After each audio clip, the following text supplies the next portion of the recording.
नमस्कार दोस्तों, आप हमारे चैनल पर नए आए हैं तो चैनल को सब्सक्राइब करें और ज़्यादा से ज़्यादा शेयर करें जिससे और भी दोस्तों को लाभ मिल सके।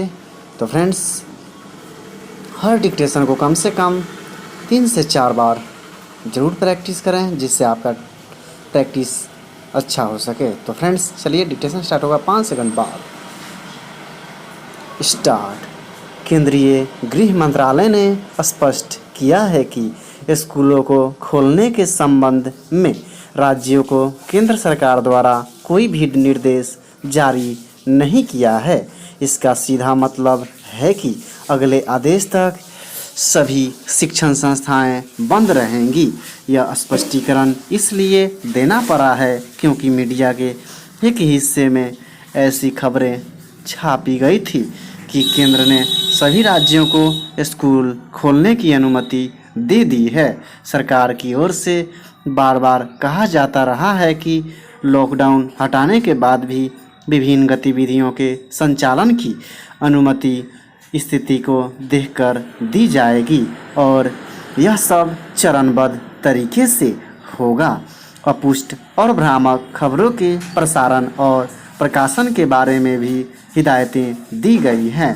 ऐसे में शिक्षा संस्थाओं के खुलने को लेकर समाचार प्रकाशित करना अनुचित है। देश भर में कोरोना संक्रमण के मामलों की संख्या में लगातार बढ़ोतरी हो रही है। लॉकडाउन के चौथे चरण में जो छूट दी गई है उसमें संपर्क सीमित रखने, समूह नहीं बनाने, साफ सफाई का ध्यान रखने आदि का ठोस नियमन है। इस चरण की समाप्ति के बाद भी सावधानी और सतर्कता की जरूरत होगी। कई विशेषज्ञ यह चेतावनी भी दे चुके हैं कि वायरस के संक्रमण का चरम चरण आगामी दिनों में आ सकता है। ऐसे में स्कूल खोलकर बच्चों को किसी जोखिम में डालना समझदारी की बात नहीं है। जहां संभव है वहां ऑनलाइन कक्षाएं चल रही हैं और शिक्षक मार्गदर्शन के लिए उपलब्ध हैं।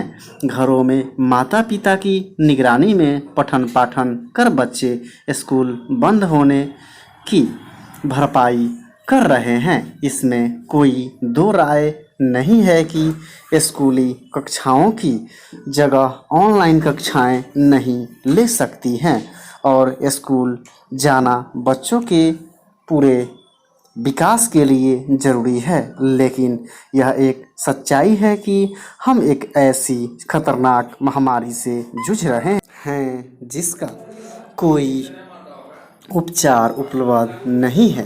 बच्चों के स्वभाव को देखते हुए स्कूलों में मिलने जुलने से रोकना और निर्देशों का सही ढंग से पालन कराना आसान काम नहीं होगा। दुर्भाग्य से अगर संक्रमण फैला तो उसके दायरे में कई परिवार और मोहल्ले आ सकते हैं। सो फिलहाल स्कूलों को बंद रखना ही उचित है चूँकि यह संकट का दौर है और वायरस के फैलाव की रोकथाम करने के साथ अर्थव्यवस्था की मुश्किलों का भी समाधान निकालना है। सो हमें अपनी प्राथमिकताओं को लेकर स्पष्ट रवैया अपनाना होगा। अनेक जानकार सलाह दे रहे हैं कि स्कूली पढ़ाई और परीक्षाओं को कुछ समय के लिए टाल देना चाहिए। छोटे बच्चों और निचली कक्षाओं में यह आसानी से किया जा सकता है। माध्यमिक परीक्षाओं के परिणाम कुछ समय में आने की उम्मीद है।